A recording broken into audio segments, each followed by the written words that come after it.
Okay, good morning and Happy New Year to everybody. We're going to start off this year with some adnexal tumors, and we're going to talk about Pylar, which means hair, and sebaceous neoplasms. And basically, these are kind of related to one another. The sebaceous gland, as you know, comes from the primordial stem cell area at the bulge, which is the same area that supplies cells for the hair follicle. And the hair follicle undergoes the anagen, catagen, telogen cycle. It basically shrinks up to the side of the matrical residual buds of cells of the mantle zone, which then reform the hair follicle after it goes through the cycle. And some of those same cells actually give rise to sebaceous glands and also to apocrine glands. And so it's not uncommon in these lesions to see some hybrid type of findings. So we got a fair number of these to kind of go through this morning. The first one we're going to look at is this lesion, which is a cyst. We all know how to name cysts. We name them by the lining. So if there's an actual true cyst that is lined with epithelium, you look to see what kind of epithelium is there. And here you can see that it's kind of corrugated. It looks like it's got this, it's got a, it's kind of a little fuzzy here, unfortunately, but it's got a stratum corneum, if you will. It's got some, there you go, some keratin. And notice that it looks kind of like a saw. It's got this corrugated lining to it like this, and that's very characteristic. That is classic, that alone, for steatocystoma. And this can be either multiple lesions, steatocystoma multiplex, or it can be just a solitary lesion. This patient had just one lesion.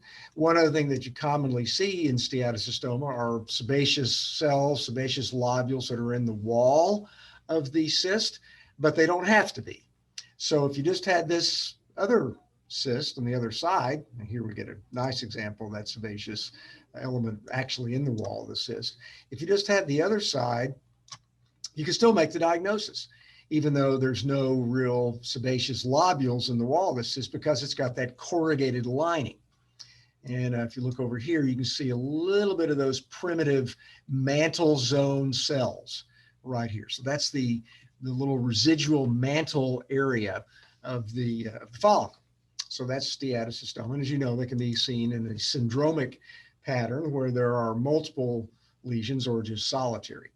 Now, this is also a sebaceous lesion, and notice that it's defined by these well differentiated forms of the sebaceous lobule. There are two elements of the sebaceous lobule. There's the germinative epithelium at the periphery, which are basaloid cells that are rapidly proliferating. So they're just like any other kind of stem cell in the body, like the basal cell of the epidermis, or like the matrical cells of the hair follicle, or those stem cells at the side of the mantle. Those are all proliferating cells. And then you've got the well differentiated, more mature sebaceous cells here. So this is, notice that there's probably about 80 to 90% of these cells are the mature cells. So when you see this pattern here, this kind of an exoendophytic cup-shaped pattern with these large, not just small sebaceous glands, but these larger sebaceous glands, these are actually hamartomatous. This is a sebaceous adenoma. Okay, and this is the type of lesion that's associated with the Muratori syndrome in some cases. So you have to be aware of that. There actually are some different kind of stains you can do to look for loss of microsatellite instability goes on in a Muratori syndrome lesion. And so you look for loss of staining with MLH1, MSH2 and 6 and PMS1. Those are some stains that we actually will do in some of these cases. And if you see loss of some of those stains, it is associated with loss of heterozygosity, which means that the patient's actually going to have a higher likelihood of having the Muratori syndrome. It's not 100% predictive, and some people have recommended not doing the test. We do it in our laboratory in selected cases, especially in younger individuals. But even if it's an older individual and they have that, it may mean that they can pass down the gene to their individuals in their family. So notice cup-shaped lesion, mature sebaceous elements, The sebaceous glands are large and there's contiguity with the epidermis. That's a sebaceous adenoma. Now, sometimes we'll see a lesion that's got sebaceous differentiation and it doesn't have any real sort of classic features of sebaceous adenoma. And there's another entity known as a sebaceoma, which is really more analogous to a trichoepithelioma, primarily with sebaceous differentiation. And in some of these cases, we'll just call them things like sebaceous epithelioma. And epithelioma is the French word for carcinoma, so it's probably not the world's best name, but it is in the literature, and it's basically the way I use that term when I do use it is sort of an intermediate lesion that's not enough to demonstrate features of sebaceous carcinoma. It doesn't have a lot of atypia, a lot of mitotic figures or anything like that. It's comprised mostly of the germinative cells, not the mature cells. So this one has probably got about maybe 70 to 80% of the germinative cells and maybe only a very small percentage of the well-differentiated cells. But you can tell that this is sebaceous just based on this. If you just have the germinative cells alone, like here, it's more difficult. This could be, possibly another adnexal neoplasm, maybe something analogous to a cylindroma or something along those lines. If you had just these immature basophilic cells, but notice that they're small and typical. There's really few, if any, mitotic figures. There's no necrosis en masse. There's no striking atypicality. So this would strongly favor this being a benign process and a little larger than what we would see with just a sebaceoma. So not a bad name to use, sebaceous epithelioma here, but realize that this lesion is benign and of low-grade biologic behavior and not something that's going to lead to a malignancy in the vast majority of cases. And we often would recommend removal of something like this just because they can sometimes degenerate into cancer, and they can also recur, and there kind of can be oozing and whatnot. So those are reasons to remove them. But overall, the lesion is benign, doesn't demonstrate any striking atypicality or things that would really cause us to be concerned with carcinoma. Now, one thing that I would mention with respect to any sebaceous lesion that's got the germinative cells in it, those are going to be, you're going to see mitotic figures in there. So anytime you see an epithelium that is a matrical or a germinative epithelium, it's rapidly proliferating, just like your bone marrow is rapidly proliferating, and you're going to see mitotic figures there because it's proliferating. So you can't use mitoses alone to make a diagnosis of carcinoma. And I see a lot of lesions just like this that are small papules that clinically look like sebaceous hyperplasia. They get biopsied, and then people call them sebaceous carcinoma because they've got a couple of mitoses in there. That's overdiagnosis. It's incorrect diagnosis, and it's not the best interest of the patient to make a diagnosis of a cancer in something that doesn't demonstrate fully developed features of malignancy. So you don't get to just call things cancer to cover your you-know-what in dermatopathology. It's not in the best interest of the patient. You need to call it the right diagnosis, and overdiagnosis is no better than underdiagnosis. So this is an example of a sebaceoma. So this is an example, again, of a benign neoplasm. It's analogous to sebaceous adenoma. Notice it's got the same kind of architecture, but it's comprised more of the germinative cells than the mature cells. So there's kind of an arbitrary cutoff. If it's 50% of the germinative cells, more than 50%, and it demonstrates this small, well-circumscribed architecture like we see here, we call that a sebaceoma. If it's got more than 50% of the well-differentiated cells, we call it a sebaceous adenoma. And both of the lesions can be associated with the Muratori syndrome.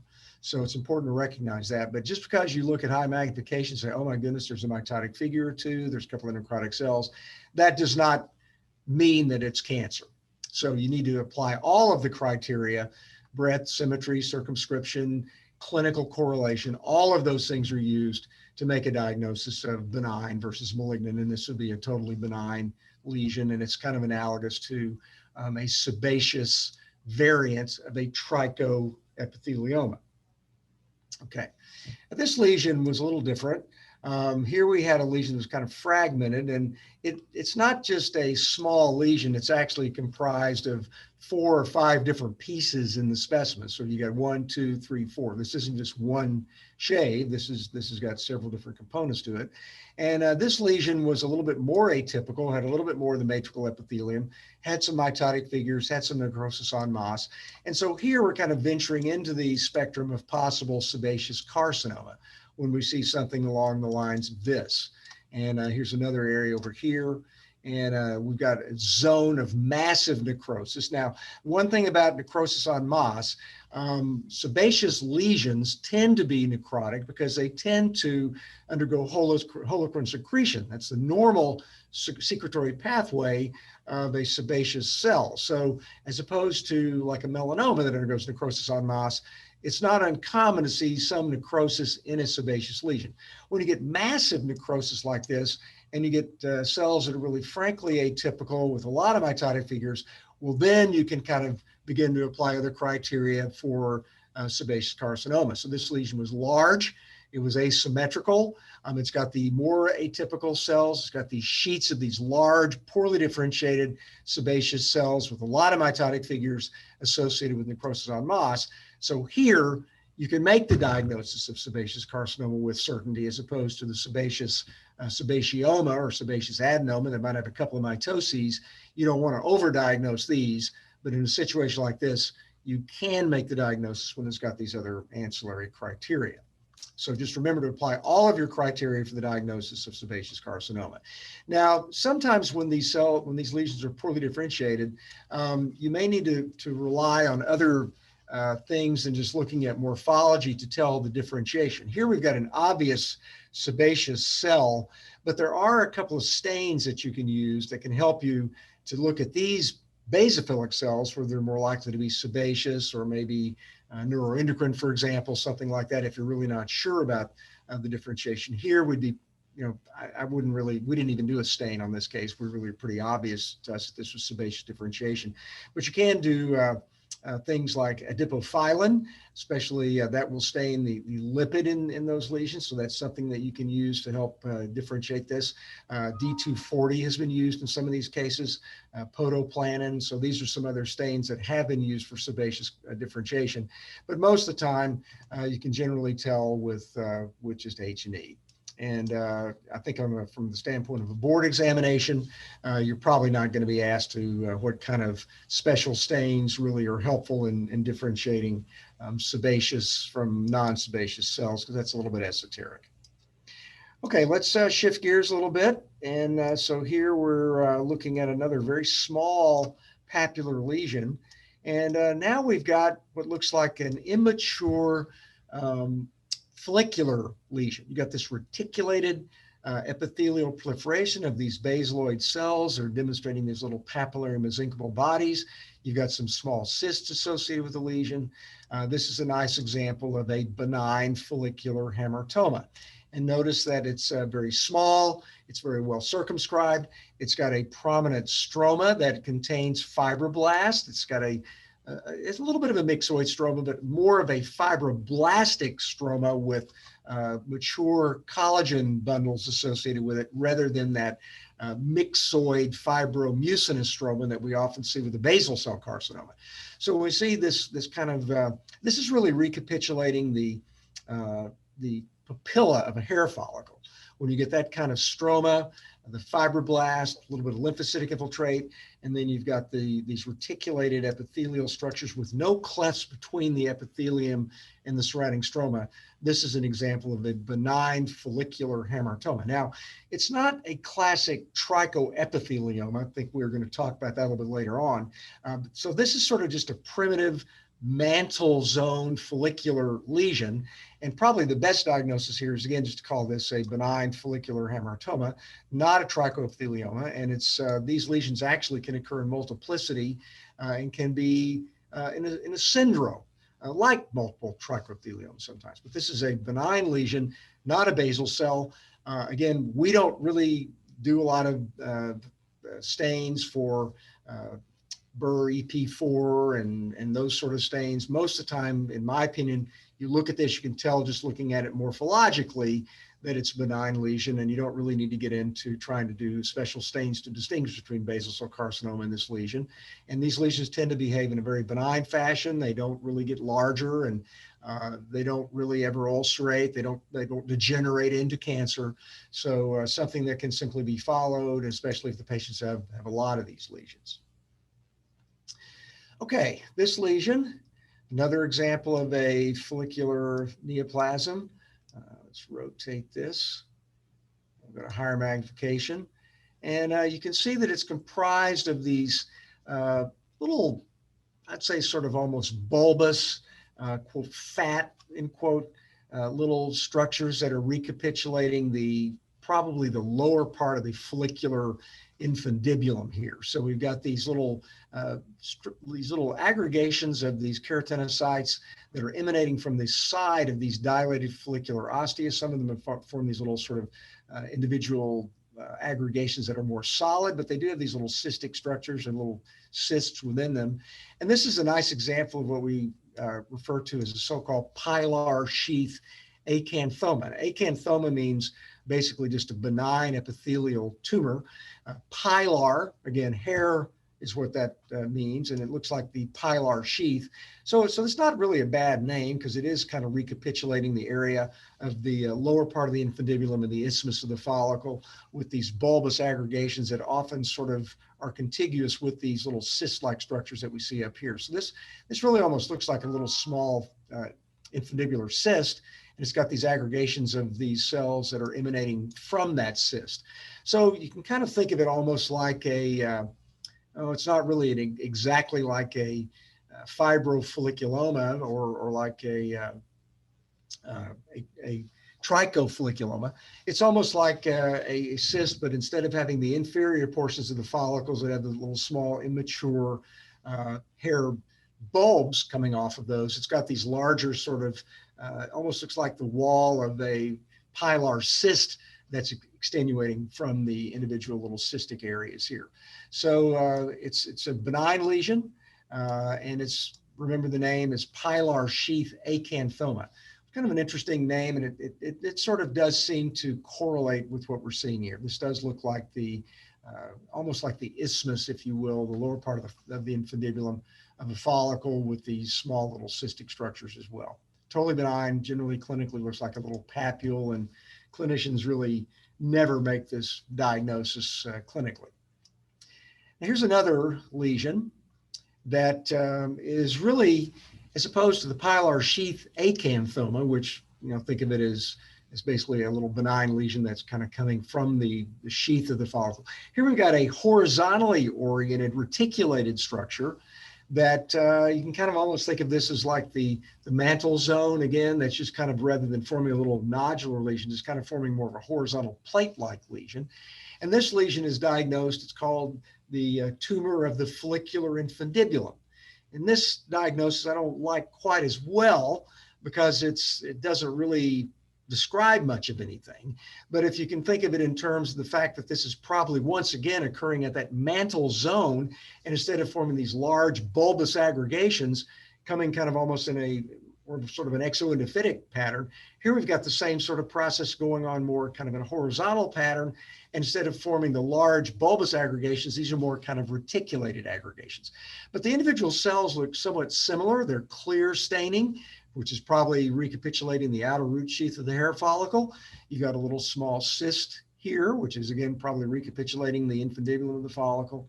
And you got another little cyst over here, which is recapitulating the infundibulum of the follicle. So think of the mantle zone as the little area that can kind of give rise to lots of different sorts of tumors. Sometimes they can kind of go more in a basophilic morphology, and they can look more like that benign follicular hamartoma. Sometimes they can be more kind of more of a pale cell, kind of an epithelial morphology like this. It's reticulated, tumor of follicular infundibulum. Sometimes they can actually form these little bulbous aggregations with the little cysts. Then you've got the pilar sheath acanthoma. Sometimes they can form a little cyst, and we'll show that in a minute, with these little inferior portions of follicles radiating from it like almost like a little Ferris wheel, if you will, or a pinwheel. And then we call that a trichofolliculoma. And then sometimes they can actually form the perifollicular fibrosis with the little residual strands of the follicle in fibroflickiloma and in the lesions that are associated with the Birt-Hogg-Dubé syndrome. So this tumor of the follicular infundibulum. So think horizontal when you think TFI. Okay, this one, we're going to higher magnification again, and notice how small these lesions are, by the way. So that's one reason we have to go to high magnifications. These generally look like little small individual papules. And here we've got multiple small cysts. Again, almost if you took away the lining of these cysts, which again has got some slightly bulbous proliferations, as you see over here. So again, this is kind of almost like a little mini version of the Pylar sheath Acanthoma. And these are almost little milia that have these little residual thickened linings to them at the periphery. And this is what we call, in this case, a trichoadenoma. So tricho, meaning hair again, or follicular, if you will. Adenoma, meaning a benign tumor, if you will, glandular tumor.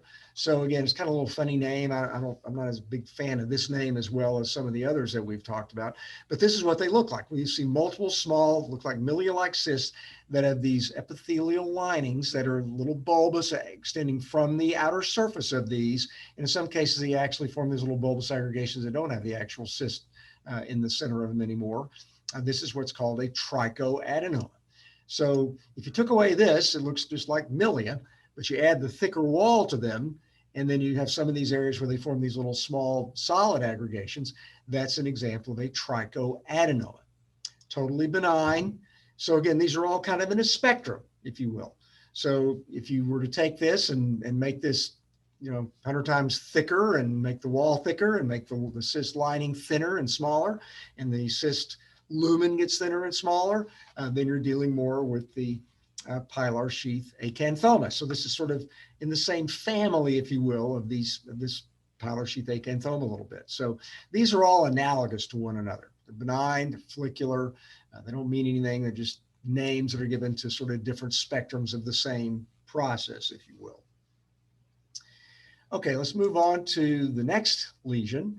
That's a shave biopsy. And this is when you're dealing with this lesion, you really like to get a better, deeper biopsy. And sometimes if you're dealing with a situation like this, it may be difficult to make this diagnosis with certainty. But this was the superficial portion of a desmoplastic trichotheleoma. I'm going to have to look at some other pieces because it's really better when you're dealing with a desmoplastic trichotheleoma to get a deeper lesion. And this lesion has got a cystic area over here. It's got these cords and strands of these cells embedded in a very thick desmoplastic stroma. And these lesions often will also have little cysts with calcification. So this is really, probably could have gotten a better example of this.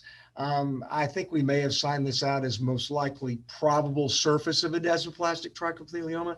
I think this lesion has got some features that even look a little bit more like a desmoplastic tricholemal verruca. So I'm gonna change the diagnosis here, even though it's on our sheet here. It says it's supposed to be desmoplastic trichoep. I think it's really more like a desmoplastic tricholemoma.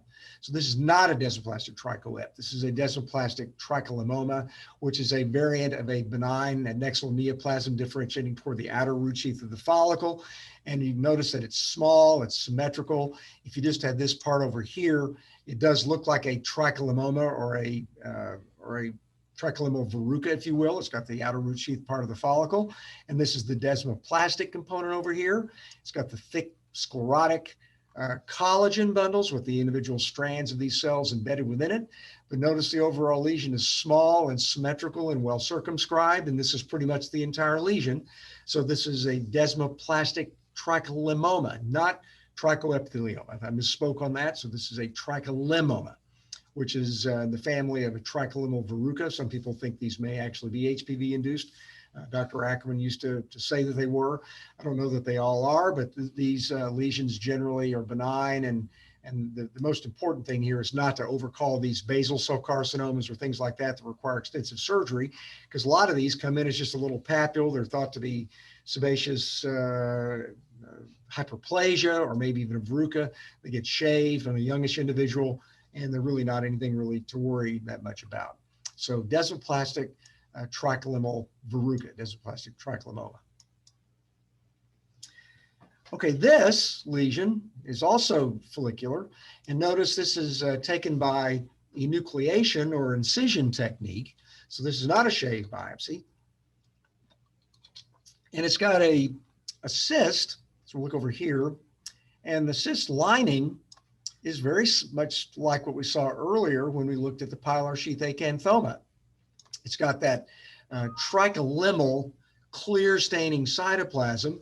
It's got the basaloid cells here that move as they progress to the surface of the cyst lining, lose their cellularity, and it gets this pink hyaline color to it, very characteristic of so-called tricholemal differentiation.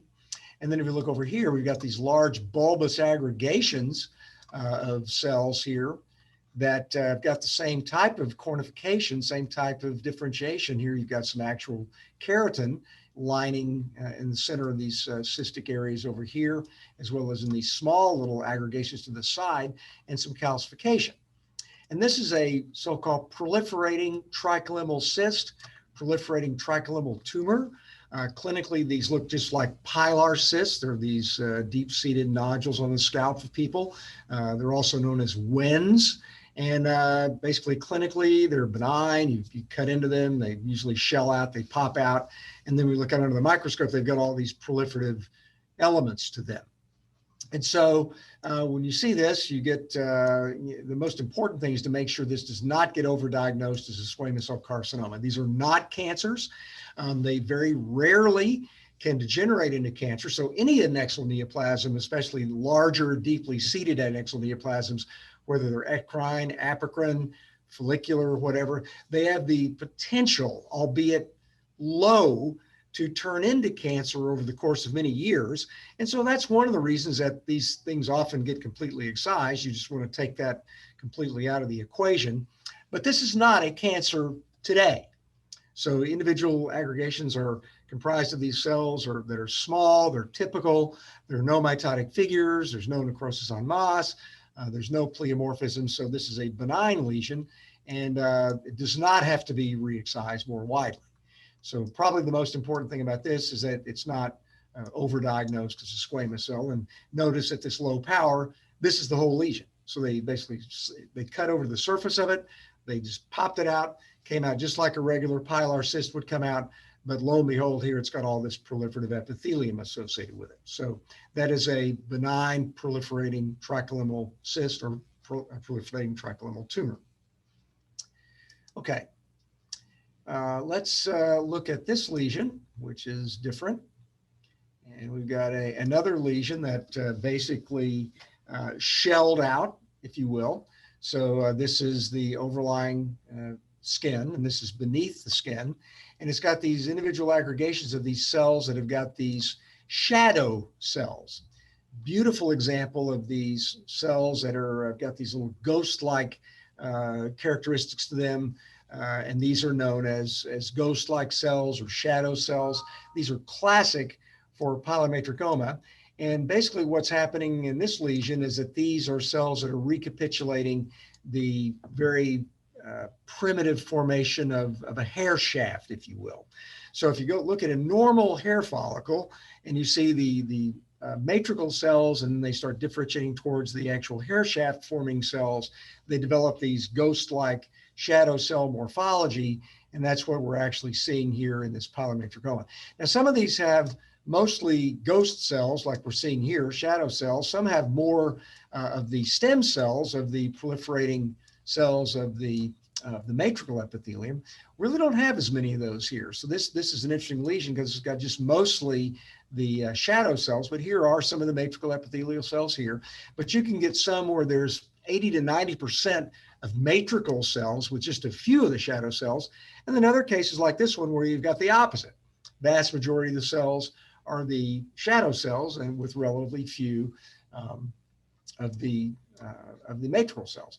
These lesions often get inflamed, they rupture, they get granulomatous inflammation, and they also will calcify. And here's an area, a little calcification over here.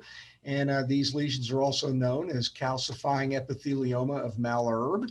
Here's the calcification. And so these lesions are usually kind of purplish, and when you cut into them, they're kind of gritty because of the calcification. So this is a nice example of pilomatricoma. These lesions, when they're present in multiplicity, have been associated with syndromes. I believe there's a Friedreich's ataxia, myotonic dystrophy, and there's actually a few cases that have been associated with glioblastoma multiforme reported a few years ago. So just make sure you're aware that pilomatricoma can be associated with certain syndromes in some cases as well. Okay, now this is a nice example of a trichofolliculola. So this, going back to the Pylar sheath acanthoma, where you've kind of got a cyst, and then you've got radiating from it those bulbous aggregations that look like the little mini Pylar cysts. Well, here we've got radiating from the central cyst area, these inferior portions of follicles. So these look like little mini hair follicles, as you can see here. And this is almost like a cyst within a cyst, if you will. If you just have this one little lesion here, here's the little cyst, and you've got the little radiating follicles coming off of this little tiny cyst here. And then if you look at the large mother cyst, you've got these little radiating follicles coming off of the larger cyst.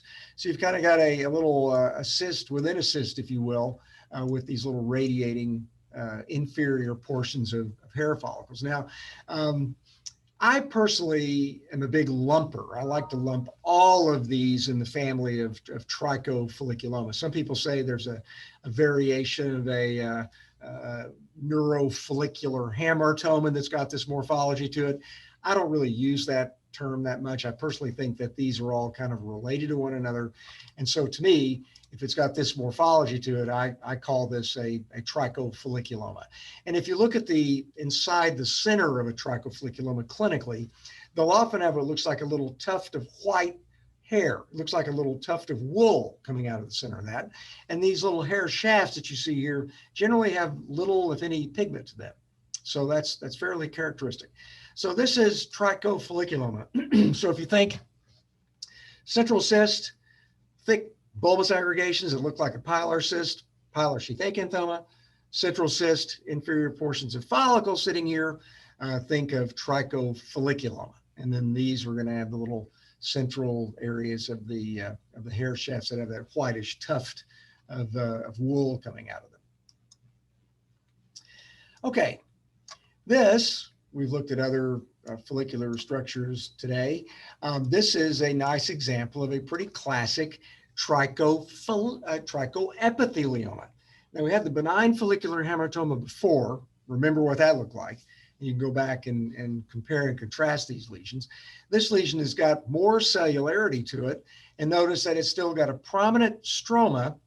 It's got lots of fibroblasts in that stroma. It doesn't have as much mucin in the stroma, and the clefting that is going on here is between the individual aggregations of these collagen bundles rather than between the follicular structures, the aggregations of the follicular cells here and the surrounding stroma. So intrastromal clefts, not between clefts in the epithelium and the surrounding stroma. That strongly favors trichoepithelioma, but it's not a criterion for diagnosis. It's just a helpful finding. If you look at the overall pattern, these are small, well-defined inferior portions of follicles. Again, this is probably coming from that matrical epithelium once again. And these are forming these little papillary mesenchymal bodies with little small cysts that sometimes have areas of calcification. So prominent stroma, no clefts between the epithelium and the stroma, clefts between the individual aggregations of the epithelium. So individual collagen bundles have clefts between them, and then cyst with calcification with a small, well-circumscribed lesion. This again is a classic example of a trichoepithelioma. And these lesions again can be multiple. They can be solitary. These are not basal cell carcinomas. So once again, you don't want to diagnose this as a basal cell carcinoma in a child or something like that. This is a benign adnexal neoplasm demonstrating follicular differentiation. So not basal cell. And that's important to make sure that you can use the criteria to help you define these. Now this lesion is a variant on the theme of a trichoethelioma.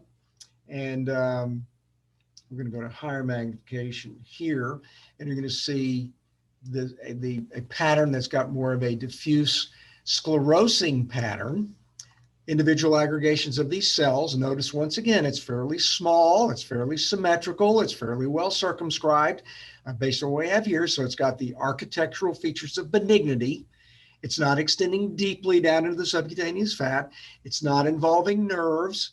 And we've got these multiple small cysts within the lesion, plus these individual aggregations of these cells that have the prominent stroma with numerous fibroblasts, relatively limited mucin, which is fairly common in this lesion. And this is a desmoplastic trichoethelioma. Now, if you get a good biopsy like this, got some calcification over here, you should be able to make this diagnosis with confidence. So if you have this type of biopsy, we can apply architecture, we can apply cytology, we can see the stroma that's prominent, we can see the calcification, we can see the small cysts. We can make the diagnosis of desmoplastic trichoethelioma in this. We don't have to hedge this and say, well, there's just a 3 differential of microcystic adnexal carcinoma, morphiform basal cell carcinoma, and desmoplastic trichoethelioma that we really can't tell them apart. Well, we can tell them apart. And when you have this pattern here, and you have all these features that I just mentioned to you, you don't really need to hedge the diagnosis. You can make the diagnosis with certainty in a case such as this. These lesions clinically can all look similar. They can all occur. They look like a whitish, grayish, infiltrative-like plaque, often seen on the head and neck area, but they can be seen on the trunk and the extremities sometimes as well. So they can clinically look the same. The real problem gets into is when we get a superficial shave biopsy and we can't apply all the criteria. So once we have something like this, we don't need to hedge it. We can make a definitive diagnosis. We don't need to recommend Mohs surgery. We don't need to recommend a re-excision. Here we have a definitive diagnosis. If we just had a superficial shave biopsy and just saw only some aggregations like this, that's when we have to say we can't be sure about the diagnosis, because those lesions can all look somewhat similar to one another if you just have a field like this. So you really need to be able to, in order to make this diagnosis, a diagnosis that you really need to be able to apply architectural criteria as well. But when you get the multiple cysts, the calcification, the lack of clefting, the lack of squamous differentiation, which we often see some squamous whorls in a microcystic adnexal carcinoma, the lack of any kind of neural involvement, then we can make a diagnosis of desmoplastic trichoethelioma and really don't need to really hedge the diagnosis when we have the ability to apply these criteria. So yes, it can be difficult if you don't have a good biopsy, but when we do have a good biopsy, like in this case, we can make the diagnosis. So if you really want to make the diagnosis between those 3 entities, you really need to get something that gets deeper into the skin. You want to look how deeply these things extend. You want to make, so you don't necessarily have to do an excisional biopsy, but you really need to get probably a good deep incisional or punch biopsy, 4 or 5 millimeter punch that goes down to the subcutaneous fat. And if you get that, you can usually tell them apart in that situation. Okay. This case, sometimes we get one of these entities and it just shows a poorly differentiated follicular tumor that is differentiating toward the mantle or the inferior portions of the follicle, but it's not really defining itself in any way, shape, form, or fashion. So is this a trichofolliculoma? No, it doesn't have the nice inferior portions of the follicles. It does have a cyst centrally, but it doesn't have the inferior portions of the follicle. It does demonstrate these poorly differentiated, well, I'm not going to say poorly differentiated, but primitive matrical cells here. And they're kind of recapitulating some primitive papillary mesenchymal bodies here. But we see something like this, that's just basically a primitive follicle tumor differentiating toward the matrical epithelium of the follicle. We'll often refer to this as a trichoblastoma, which is not a bad name because it basically means that it's, trichoblast means, blast means obviously primitive cell. So it's a neoplasm that's demonstrating primitive follicular differentiation. And these lesions generally behave in a benign fashion. They can sometimes behave more like a low-grade basal cell carcinoma. They often will present as a deeply seated nodule, often on the trunk or extremity, sometimes actually even in places where you wouldn't think a basaloid lesion would develop, such as in the groin or in a genital location. So these lesions can present in some kind of unusual locations, and because they tend to behave sort of like a low-grade basal cell carcinoma, they often get removed and recommended for removal because of that. They really aren't basal cells, but they kind of behave like a very low-grade basal cell carcinoma, if you will, and that's why they actually get up recommended for removal. So primitive follicle differentiation, demonstrating mostly matrical, they'll often get referred to as a trichoblastoma. Now, there's actually been some different variants of trichoblastomas that have been reported in the literature. There's one type that looks like a giant trichotheleoma. There's another one that kind of has got these so-called rippled pattern to the cytology, a rippled pattern trichoblastoma. There's some that just look like these solid, primitive follicular cells, more kind of like we see here. So again, there's several different types in the literature, but they're benign lesions, and they can actually, again, behave sort of like a low-grade basal cell. They usually get recommended for removal. One thing that we do see sometimes is a deep-seated basal cell carcinoma with no epidermal involvement that the clinician thinks is a cyst. And again, these can be seen in the same location, the back, the scalp, the groin area. And it's really and truly a basal cell carcinoma, but it may have some trichoblastic type differentiation to it. So sometimes we'll see features of both of those. And the clinicians are often surprised when they get that diagnosis. Well, this didn't look like a basal cell, it looked like a cyst, but and it was in a funny location. Just realize sometimes you can see basal cells with trichoblastic differentiation as well in some cases. Okay, this is a curious little lesion that we don't really see that commonly in dermatopathology, but I wanted to call it to your attention. And it's a lesion that's got this sort of primitive basaloid differentiation, but notice that within the little basaloid aggregations are all of these lymphocytes within it. The lesion is small, it's symmetrical, it's benign, there's no real cytologic atypia. But it's got all of these lymphocytes that are present in the center and the aggregations of these little basaloid aggregations here. And this is known as a cutaneous lymphadenoma. Why do we include it in the follicular tumors and the pilosebaceous tumors? Well, some people think it may be a primitive follicular tumor that just gets this lymphocytic aggregation in it. I'm not really sure it's follicular. So again, I don't really get into a lot of fights arguing about what the differentiation is of these basaloid lesions. Basically I care mostly as to whether it's benign or malignant and needs to be re-excised or not, or whether it's possibly associated with a syndrome. But when you see what looks like a lesion with this basophilic cytology that may be differentiating towards primitive follicular with all these little lymphocytes within it, think lymphadenoma.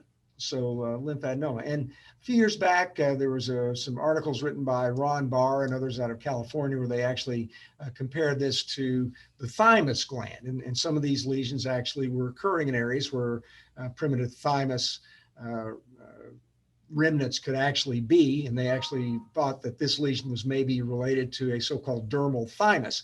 And we do know that the thymus gland has an epithelial component. Usually you have Hassel's corpuscles, which are more squamous in morphology as opposed to being basaloid. But that's another concept, another idea that this lesion could possibly be related to the thymus gland in some way. But anyway, just recognize this, a basaloid epithelial lesion with lymphocytes in it. And the lymphocytes, notice, are just, they're almost kind of homing to the neoplasm. They're not present in the stroma around it. Think of the diagnosis of lymphadenoma in that situation. Okay, I'm going to look at the last couple of these lesions here. And this is a nice example of a lesion where we've got a combination of both an epithelial and a prominent stromal component. So remember that the hair follicle is associated with the epithelium, and then there's also the periepithelial fibrous tissue, the stroma surrounding it. And in some cases, the stroma becomes the prominent component of the condition, and in other cases, the epithelium is still the prominent area. Here we've kind of got a combination of each, and notice we've got these little primitive follicular structures here. It looks very similar to the primitive follicular structure we saw with the trichofolliculoma. We've got this markedly prominent stromal element to it as well. And this is a classic example of what we see in the patients that have the Birt-Hogg-Dubé syndrome. This is a fibroflickiloma. It's got the folliculomatous component to it, the follicular element to it, and they've got the prominent fibrous component to it. And notice that this is actually forming, it's really kind of a combination of both lesions. And there actually is a perifollicular fibroma. There's a, then this fibroflickiloma here, and then there's a couple other lesions that have been associated with Birt-Hogg-Dubé. But when you see this pattern here with the fibrous component as well as the follicular component, they usually look like this little primitive, almost matrical area where the mantle zone is being kind of recapitulated, forming this hamartoma. You should be thinking of patients with possibility of having the Birt-Hogg-Dubé syndrome. And they actually need to be evaluated for that, because those patients can get pneumothorax. They can also get renal cell carcinomas. So it's more than just a passive interest. If someone has one of these, you need to really call it to the attention of the clinician to make sure the patient doesn't have Birt-Hogg-Dubé syndrome. So this is a nice example of that. Sometimes you get only the small little, one or two little strands of the follicle are remaining at the site of the lesion. Okay, so the last one of these we're going to look at, this is a relatively rare entity. We've already looked at a desmoplastic tricholineal verruca earlier today. Sometimes these lesions actually can become malignant. We mentioned that before. And notice this lesion is a relatively large lesion. So this is probably almost a centimeter in size. It's got the areas that look like they're degenerating or differentiating toward the inferior portion of the outer root sheath of the follicle. And notice now we've got a lot of mitotic figures, a lot of individually necrotic cells here, and we've got zones which there's pretty frank keratinocytic atypia involving this. So this is an example of a tricholineal carcinoma. Now, I would just caution you to beware if you get back too many diagnoses of cancerous adnexal tumors. I mean, adnexal tumors are pretty common, but cancers in adnexal tumors are pretty uncommon.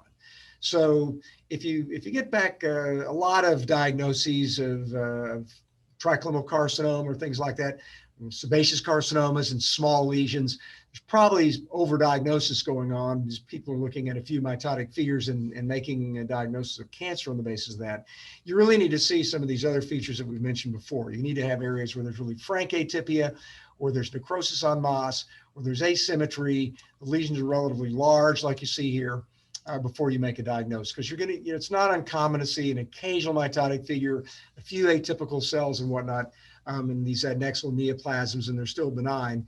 But when you get these other features, that's when you get concerned about them. And most of these lesions will behave like a basal cell or like a low-grade squamous cell carcinoma. They don't really behave like a melanoma. So, years ago, we used to teach that, oh my goodness, an adnexal neoplasm, well, that's far more dangerous than just a basal cell. It's not really far more dangerous. It really behaves more kind of like a squamous cell carcinoma. So again, you want to make sure that you get these lesions out and remove them completely, but you don't have to worry strongly about metastases. They can metastasize, but it's not a very common problem. Same thing with porocarcinoma. Occasionally those can metastasize, but again, it's not like a melanoma. You shouldn't really think of them as being that aggressive, more kind of like a squamous cell carcinoma that can undergo metastasis. So that's a pretty comprehensive view of many of the Pylar and sebaceous neoplasms. There's a few others we didn't cover today, but that gets the vast majority of them. So feel free to go back and review this session. There's a lot of tumors in this group of entities. You do need to have a pretty good handle on those. And Hopefully you learned something from this today and that you feel a bit more comfortable diagnosing this. Go back and look at these slides over and over again and look at some actual glass slides of these lesions and apply your criteria, and you'll be able to make definitive diagnoses. I think in the vast majority of these cases, most of them are pretty straightforward. So thanks again, and we'll see you next time.